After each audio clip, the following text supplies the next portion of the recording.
Welcome back, everyone, to Entrepreneuring. I'm Garrett Weinzierl, and my guest today is a podcaster. She's a tech nut, and honestly, a friend I've turned to multiple times now when I needed business advice. She's worked on many shows: Nerd Parents, Ladies of Leet, Final Score, Recommentals, and the woodworking juggernaut, the Wood Whisperer. Nicole Spagnuolo, welcome to the show. Thanks, Garrett. It's great to be here. So glad I like juggernaut. You know, we're going on our 10th year. This year is our 10th year anniversary for the Wood Whisperer. That is astounding. That's like a century. It feels like it in internet.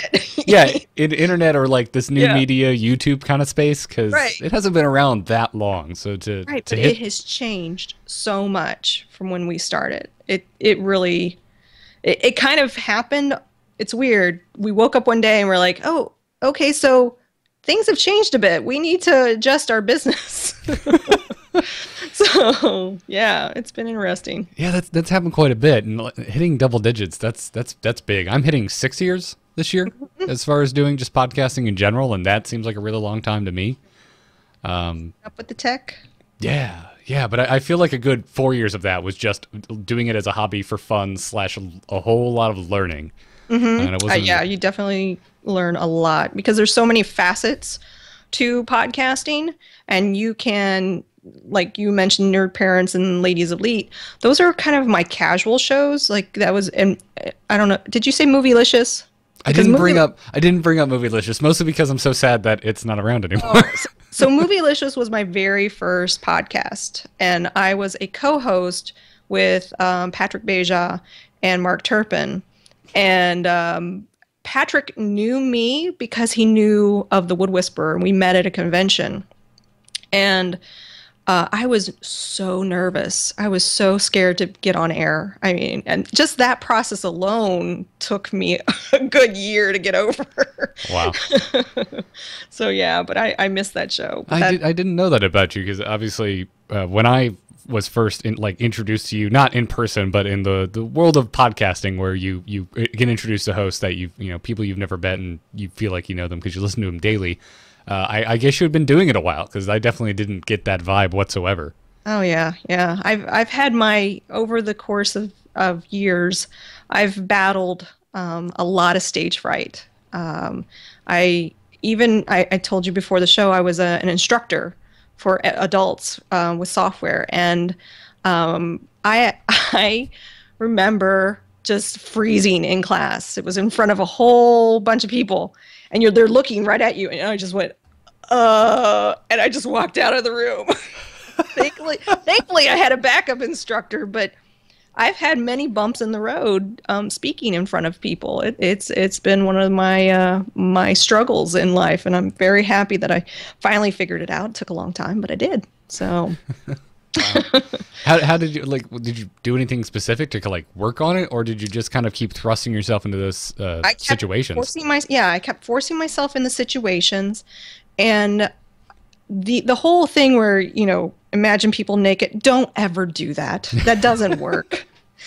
Talk to somebody as if you're having a conversation with them. Find one person, especially if you're in front of people, find one person and just talk to them.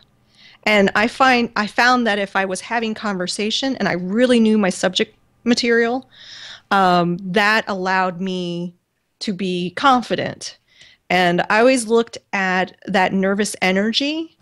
You can take it two ways. You can let it kind of defeat you, and so you kind of almost crumble, or you could ride it the other way. So I always looked at it like, okay, I'm getting really nervous. I need to use it to pump me up versus make me scared. Yeah, it's almost, I've done I know exactly what you're talking about. It's almost like you use it as a fuel source. Yes. Like you kind of ride, you turn it, I usually try and turn it into some humor, or try not to hide how passionate I may be about whatever it is I am speaking. Just whatever. If people think I'm a nerd, let them think I'm a nerd. Exactly. You're passionate. Yeah. Another little thing that people probably, not many people, I used to go in the bathroom before I would speak, and I'd go You psych yourself up. It's if you physically move, jump, or anything like that, it's amazing what it can do for your nerves. and it's a physical outlet for that. So I would always go to the bathroom before I would speak in front of people, and I would like almost not jumping jacks or anything like that, but it was a physical kind of thing that I would do, and it helps. It really does help. So again, I'm seeing myself in a mirror, I feel like, because you can ask my wife next time you see her, Katie, before a podcast, I jump up and down in the living room a little bit. Like, okay, it's time to I can't, and it's hilarious because, folks, if you know me, most of my shows are about gaming. I can't be playing like a game up until the point I start the show. Oh, no. Like, I'm not in the right frame of mind. I'm in like this analytical, like reactive thing, whereas like, no, it's like, okay, game off. Envision you doing like the Rocky thing. Yeah, it's like game off, go in the living room where there's some space and let's move around a little bit. Exactly. So I can get ready to, I don't know, be social. It seems silly, but I promise you, if you're battling those nerves and you have to do some public speaking, give it a try. Yeah, just get the blood just flowing. do it privately so you don't, and only you know.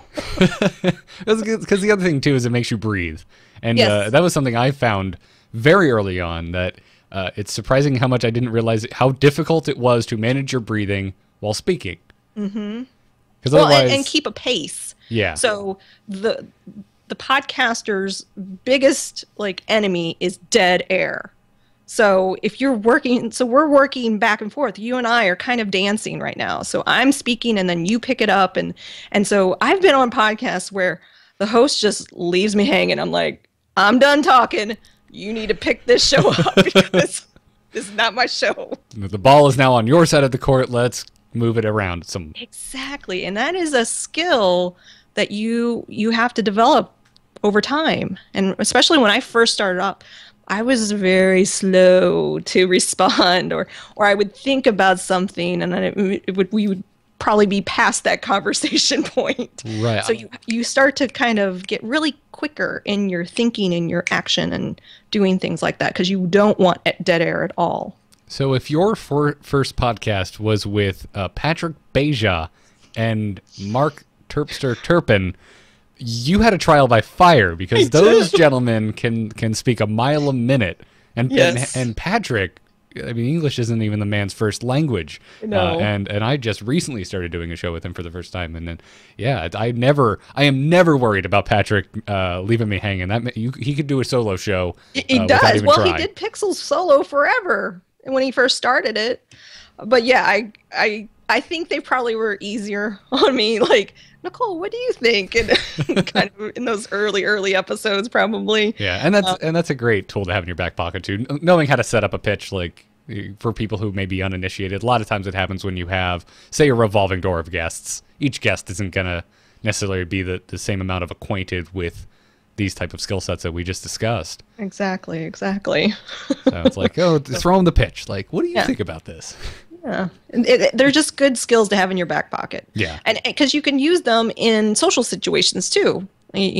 One of my tricks, because my husband, he hates small talk, hates it, but my job kind of required me to learn that skill. And you may not know this, if you're watching this, you may or may not know this, but if you're looking for or struggling to talk with someone, just ask them a question about themselves. That's like the easiest. Everybody likes talking about themselves. Everyone really does. It does, because we're always trying to find commonalities with one another. So if you say, hey, what was the last great movie you saw recently? Are you asking me personally? Well, no, not really. I don't care. But see, you thought I did.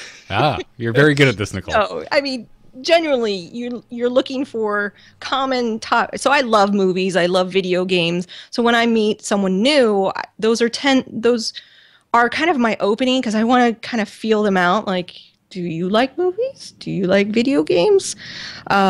Usually, everyone likes movies, but I don't think people, the general population, like them as much as I do. But when I do find somebody that does, I'm like, ooh, we talk about them. Yeah, I grew up with a dad who like one of the worst things for him in the world was seeing a movie in the theater, and that always drove me nuts because I was like, no, it's Friday. There's new movies out. Why aren't we in the theater right now? Exactly. Yeah. So I'm looking forward to video on demand of the day they release kind of stuff. Right. Because I have small children, so I can't go to the movie theaters as much as I want to. That also becomes quite the challenge. Yep. So, sorry, we got off on a tangent. We did. But that's part of what's fun about these type of things. Yeah. So obviously, for almost every guest I've had on this show, at some point, they, like everyone else, were working a more traditional job. They had a day job, a 9 to 5. You already mentioned that you previously had kind of a corporate gig in education. Yep. Yeah. What was that like? And then when did you kind of make the jump to kind of being more of your own boss, being the primary focus of your life? Well, so I started working. I worked myself through college. I worked at a college in the development office, which is a fundraising office. And because I worked full time at the college, my college was paid for, which was a nice deal because it was a private school. The software that school used, I learned the ins and outs and everything about it. And when I graduated, I actually applied to the company that made the software. And then I ended up moving to DC to work for that company in the services department where I taught others how to use the software. I had a number of learning kind of milestones. But the primary focus of that job was traveling, because 1999, you didn't have things like webinars. You had to go where, if you wanted to do any kind of training, you had to go there. For the most part, the way people connected to the internet was probably American Online, through a modem and, screeching and all that stuff. Oh, I remember. Yeah, so it was very difficult to transfer knowledge through the internet back then. So travel I did, and I did that. I traveled for 14 years. And towards the end of my tenure there, we saw more of the webinars, the video chats, the video training. So it was, and you do more recordings. And that was 4 years ago. So I was allowed, we had a safety net when we started the Wood Whisperer 10 years ago, and that was my job. And that allowed us to kind of experiment, because at the time, this was 2006, at the time there was nothing woodworking related in iTunes and podcasting or anything like that. There was one audio podcast, and he dabbled in video, and that was a show called Matt's Basement Workshop. And so because I had been on a trip, Mark got into it, my husband got into it, and just started working with it. And my background, I like to build websites on the side. I had do you remember Tripod? You remember a website called Tripod? Oh yeah, I remember Tripod. I remember and GeoCities and Angel Fire. Yes. Okay. So that was like my hobby. I built a personal website on Tripod because I just wanted to learn HTML, and it was called Nikki's World of Sights and Sounds. And I created like MIDI files, and I captured audio clips from movies. I was obsessed with the From Dusk Till Dawn movie. And I couldn't find audio clips. There are worse movies you could be obsessed with. That's a fun movie. Right? And I would go into IRC chat rooms, and you could play audio clips. And it was just, I was so into it. I really into it.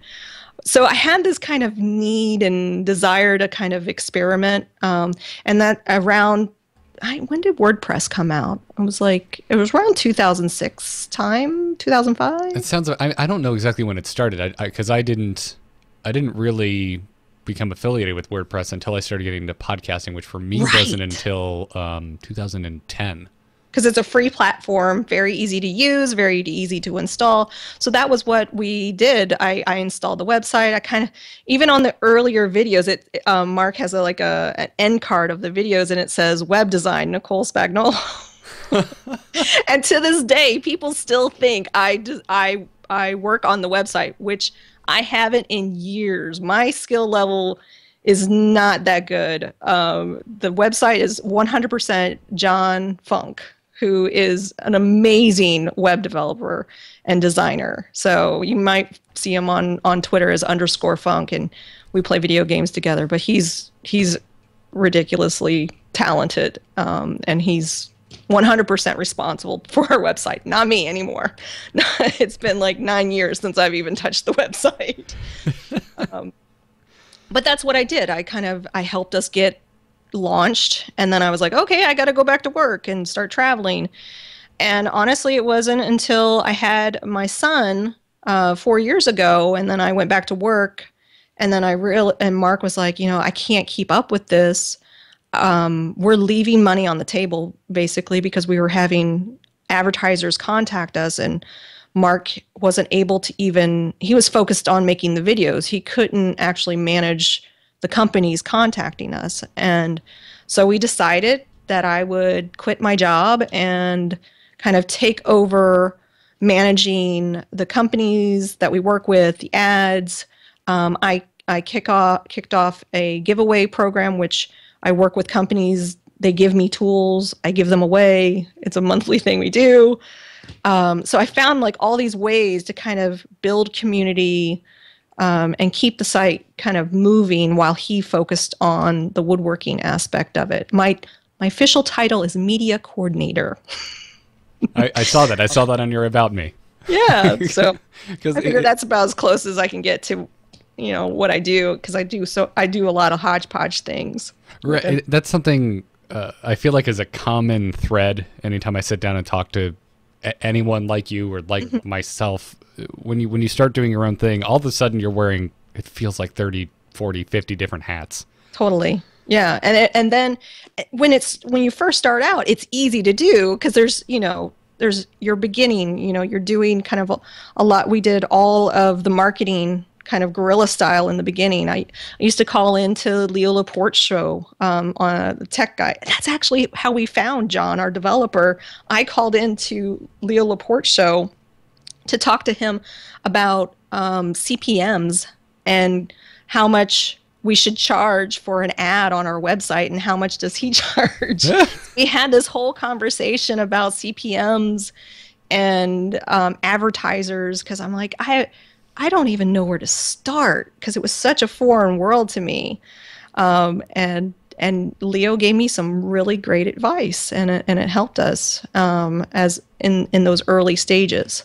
But again, the landscape has totally changed from when we started out, because the advice I would give now would never be the advice I would give then, because when you're first on the scene, it's pretty easy to kind of find companies that are looking for that kind of interaction and exposure. Right. Now it's just a given. It's like, okay, what's your social following? And there's so many factors. How many subscribers do you have on YouTube and all of that? So it's an interesting time right now. It's like if like on our side of the fence, where our audience is primarily audio only, it's become harder because a lot of the companies out there that are advertising on shows like these on the internet are becoming very accustomed to the YouTube side of things, where the metrics are very public. It's very easy to go and check and see how many views something has and how multiple videos do over time. Whereas on the audio front, now with the advent of smartphones and direct streaming, it's been a lot harder to keep track of our metrics, because if someone doesn't subscribe, pretty much don't know they exist or that they listen to your show. Well, we have an audio show as well. So Wood Whisperer is the video portion of our business. And that's the free. We actually have a library of 200 plus free videos on the website. And then Mark has an audio show called Wood Talk, and it's him and two other guys. And we work through a company called Midroll, and they require us to be on SoundCloud for the numbers, so they can see how many listens that show has actually received from SoundCloud. Gotcha. Because SoundCloud just puts it right there. Boom. Right. Now, is it only available through SoundCloud, or do you propagate RSS feeds? The RSS feed also goes to iTunes. Okay. So, It keeps track of that.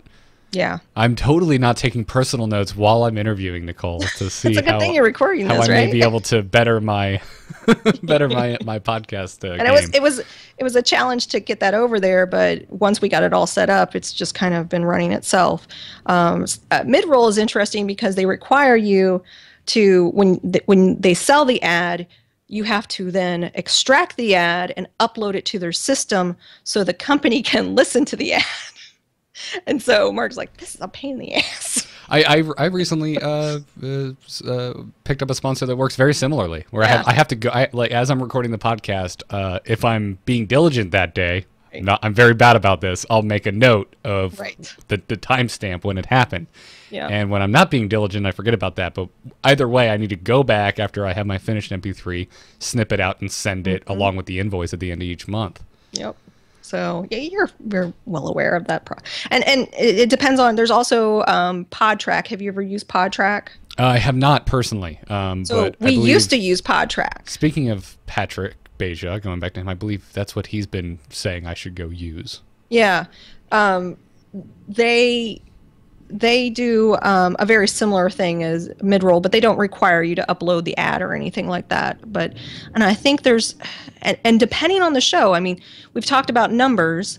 They like to go by a base of like 25,000 listens to a show before they start selling ads, but that's not always a requirement.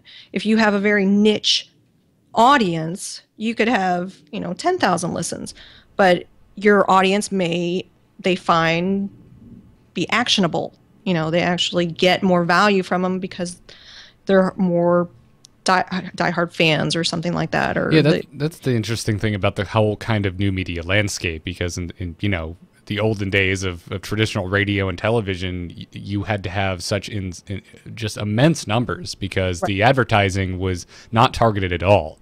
Right. Yeah, you can really target it now. Exactly. You can find these, like you said, someone can have an audience of 10,000, but if it's an active audience of that size for a very specific product, like woodworking, like, say, not even just gaming, one specific video game, it's very easy to know what to advertise to that crowd.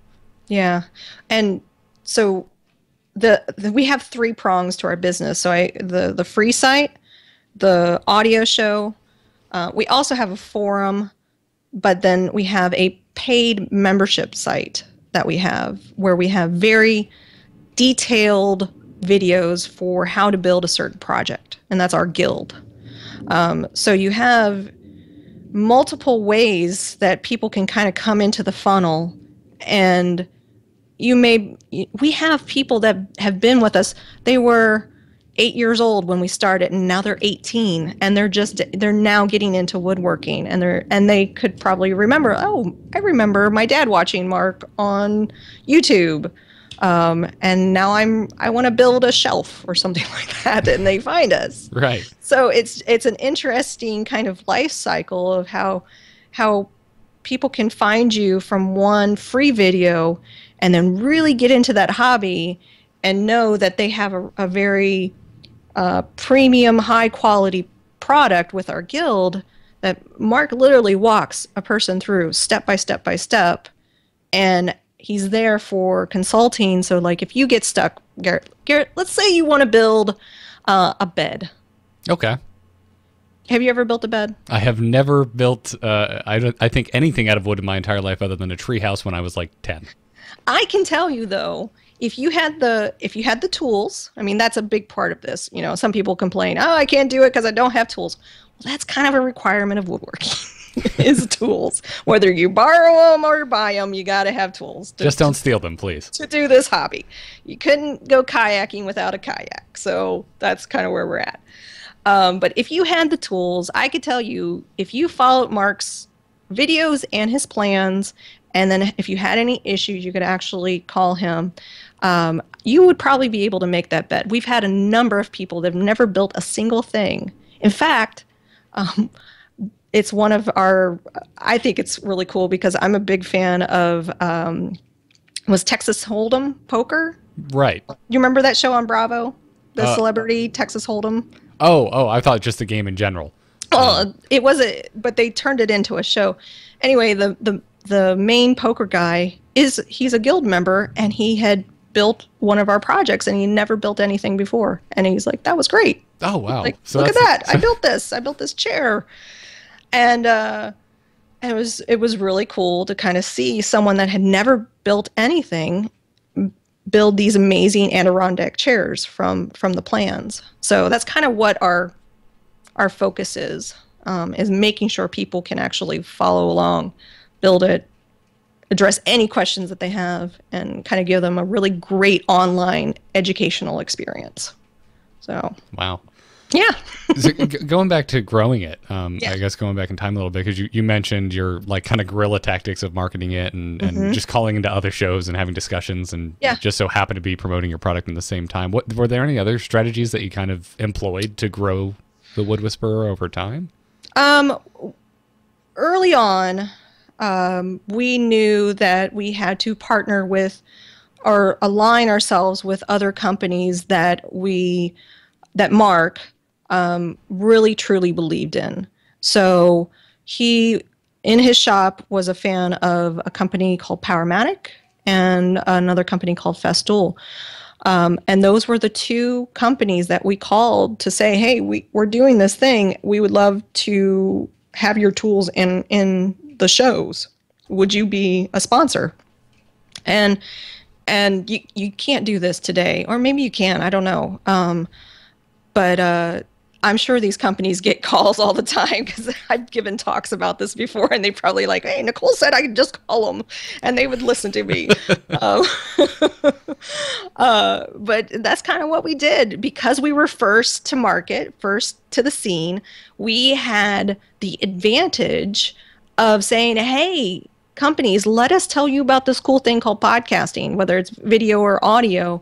We want to bring you in and introduce you to the online world through our show.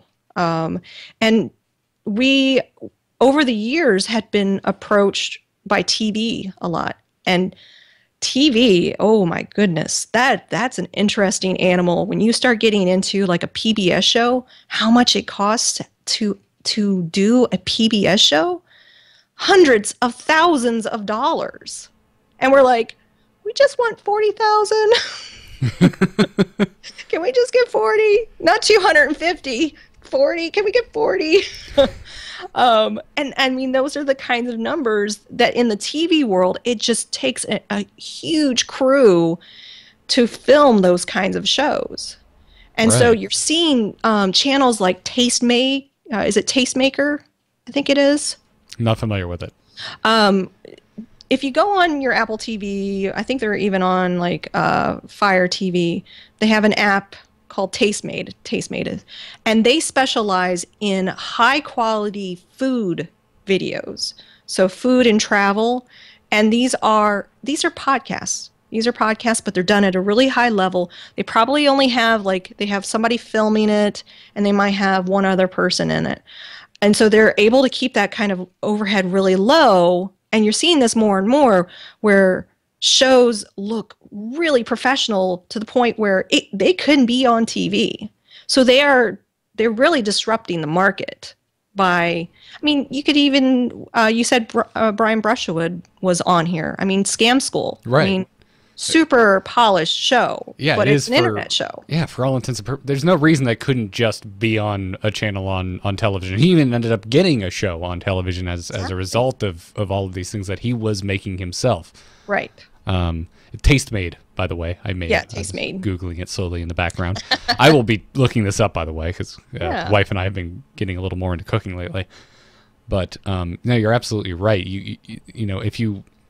I mean, there's so many factors that go into it, but for the most part, if you can boil it down to filling, to finding a niche that isn't currently being filled, or being filled in a very professional way, it's pretty easy to get into this thing, into this type of stuff, get into the new media, and start building yourself an audience relatively quickly. As long as it's something that's easy to find.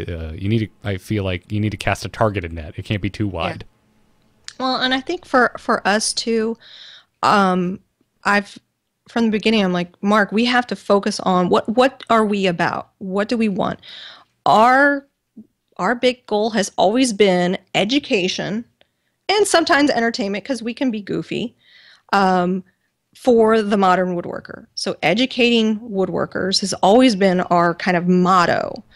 And the way that YouTube has evolved over the years, you still can have a place there, but there's been a new generation of videos that have cropped up that are all about just show me like the big reveal. And you get this in talk shows a lot, where you get the homely girl and you want to see the big reveal. What did they do to her? What's the makeover? Right. And that's like, ooh, kind of stuff. And there are a lot of maker and woodworking shows out there that really, I mean, I love watching them. They're great. But they're not focused on education. So you're getting this melting pot that's happening in YouTube, and everybody's going there for a different reason, and trying to kind of keep with your mission statement when you're like, okay, I'm all about education. That's what my videos are. And then you get these comments like, you talk too much, blah, blah, blah. Or I mean, this is the thick skin you have to develop, or you don't read these comments, or you turn them off, or things like that. And, TV doesn't have to worry about this. You watch a TV show, it's not like you have a comment section where you're like on Game of Thrones, if something happens, and you're like, oh, Ramsay! Well, you do. It's called Twitter. But I'm sure every single person on the show they don't have it just fed into their eyes 24/7. Right. But maybe that comment doesn't go directly to that actor or directly to the to the showrunner or the director. Whereas a YouTube comment, it's going to you, and you have to see it, and you're like, and that could wreck your day. Yes, and it has for me. I mean, something I frequently get asked about, and I'm sure you do as well in this line of work, is a lot of people just come in and want to know everything everything they need to know about using social media to promote and build their brand. Mm-hmm. And one of the first things I always bring up is exactly that. It's like, well, first of all, if you're going to open up that floodgate, mm-hmm. make sure you develop iron skin. Yes, because it's just a sea of anonymity, and if you're going to open it up and hope for good feedback, you're going to also have to deal with the negative feedback. Mm-hmm. Well, and I find too, I've had the "can I pick your brain" request. I don't know how many times you've gotten them from me. Yeah. But see, here's the difference. When I get the pick the brain comments from people that are friendly, and not to say that I'm always looking for something for me, but if you want a mentor, here's my advice. Do something for that mentor. Whether it's making it easy for them to help you. Don't be like, I just want to pick your brain and just generally do that. Like, have a specific question. Make it easy for them to help you, because guess what? They're really busy, like really, really busy. And if you just kind of go into a situation where like, I just want to do what you do, they might be having trouble doing what they're doing. Right. So why would they want to help you do what they're doing if they can't even do what they're doing? So make it easy for them to want to help you, whether it's, I know you're busy. I mean, I've even had people say, I will pay you for your time. And I don't typically charge, and in fact, I don't charge for my time. But when somebody is willing to put money on the table to carve out an hour of my time, I know they're serious. Because there have been times where I have just dumped information and thinking that I'm helping somebody. I don't hear another word from them, and it's so frustrating. So just know that if you are looking for a mentor and you're looking for information from somebody, you don't know what has already been asked of them in the past, so they might be carrying a little baggage.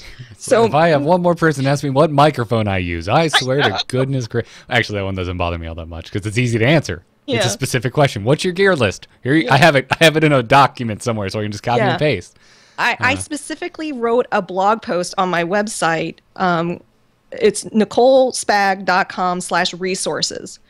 And it has all the services that we use for the Wood Whisperer.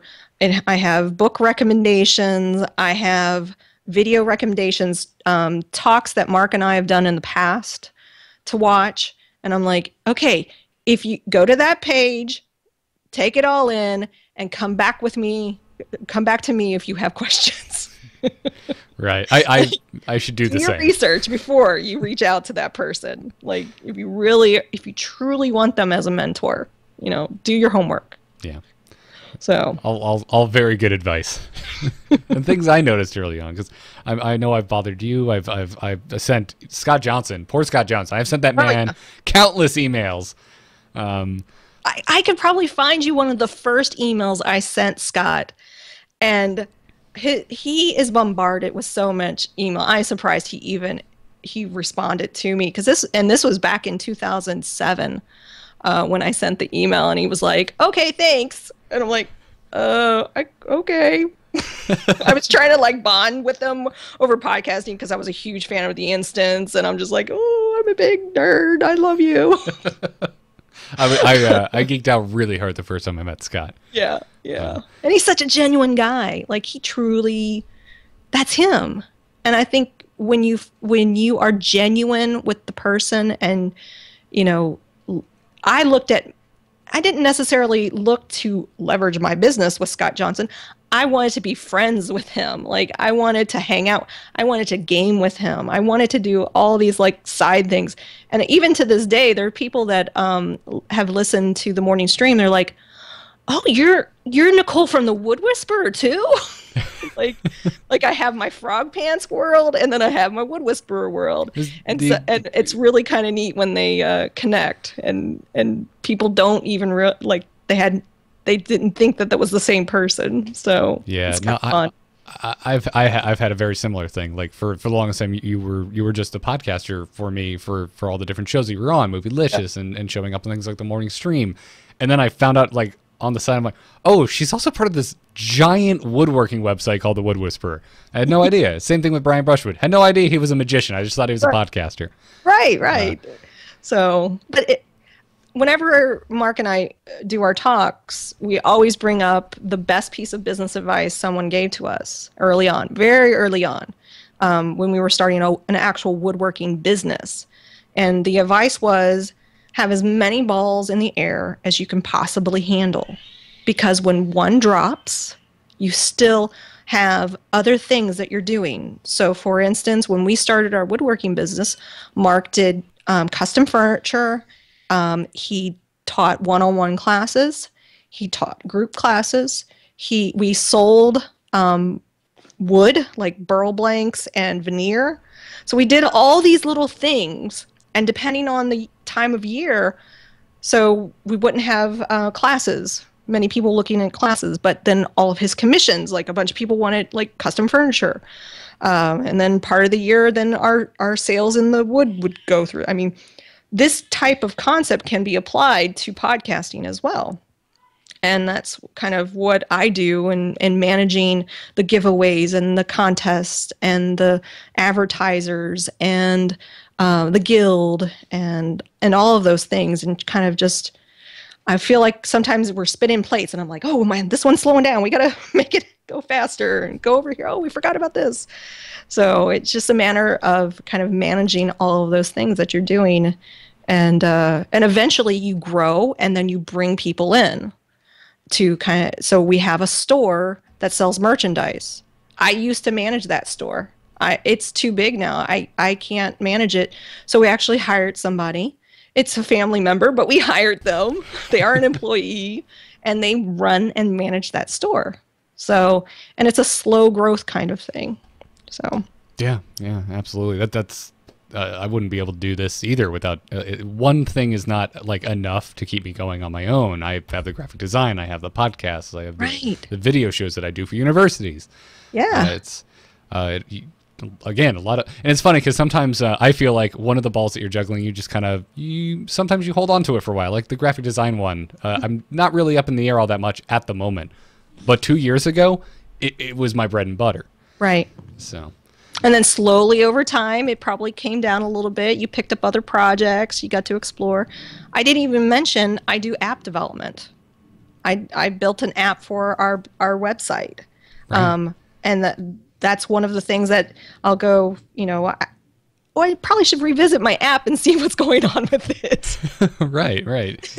And I'll make new little improvements and things like that. But those are like, you never know where you're going to get your viewers or your listeners. You never know where they're going to find you.